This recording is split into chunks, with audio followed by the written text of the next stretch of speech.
Hello, my name is Paulina Alatriste, and I'm a PhD candidate in plant pathology at the College of Agriculture, Food and Environment. I'm currently in my last year working on my dissertation and expecting to be graduating soon. Two things that I would like you to know about me in order to understand the story that I'm going to tell you in a little bit is that first, I'm originally from Mexico City. So when I moved to the US, I left my biggest network of support there. My parents, the majority of my family and my friends, and my best friend in the whole world, my older sister Diana, was living and still lives in Germany. Second, I've been dealing with depression for more than 10 years now, and during all those years I've been on and off medication and other antidepressants to help me with my symptoms. I wish I could say that my graduate school journey has been really easy, but the fact is that it has been a really long roller coaster ride with many ups and many downs. The story I want to share with you is about the most challenging obstacle I had to overcome during grad school, and contrary to what some of you may think, it is not an academic challenge. It is not a tough course or an assignment. It was what I call a personal battle. It started like this. Summer of 2016, I was feeling pretty great after passing my quals earlier in the year, and everything seemed to be good with my research. I was finally done with classes, and it was time to focus on my project and get results.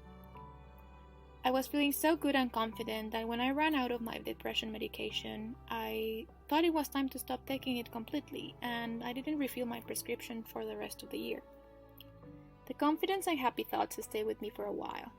Fast forward to early 2017, I felt I was on fire.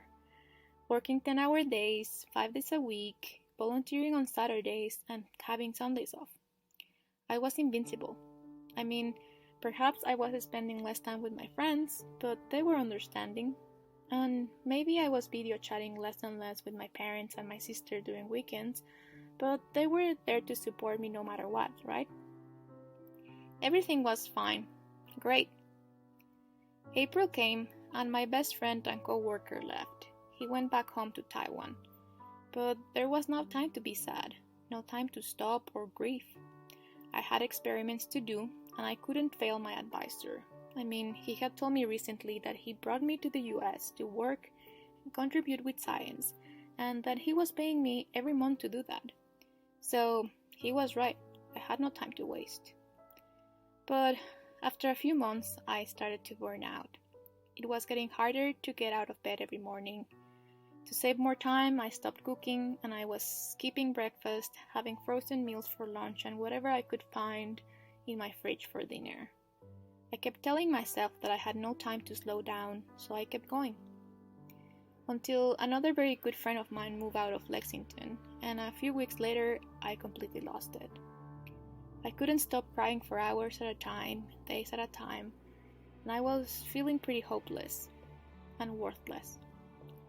In August, I started counseling again and initiated a new medication treatment, but it was already too late. On September 3rd, 2017, I was admitted into a psychiatric facility here in Lexington. How could I let that happen? I couldn't understand. On my third day inside the hospital, I finally realized why I was there. I had completely forgotten about my self-care. My well-being was not a priority. I ignored myself for almost a year. No exercise, very bad eating and sleeping patterns. I didn't give myself time to cope and process my best friend's leave.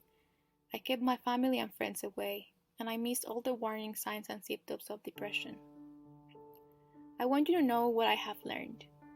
Self-care is not selfish. It's easy to neglect taking care of ourselves because when we're busy and overwhelmed, even a small interval of rest feels like a luxury. But when we take the time to take care of ourselves, we can prevent overload, burnout, and slow down to refocus. Think about it like this. We cannot give from an empty cup. The last thing I want you to remember is that self-care, it's about making a conscious effort to put yourself first when needed and do things that actively benefit your health. This includes taking the time to do activities that nourish you, but it also requires restricting situations or activities that interfere with your well-being. I'm sure your grad school journey won't be as bumpy as mine, especially if you listen to the advices that some of my fellow colleagues will give you in this video series. Thanks for listening. I wish you all the best. You got this.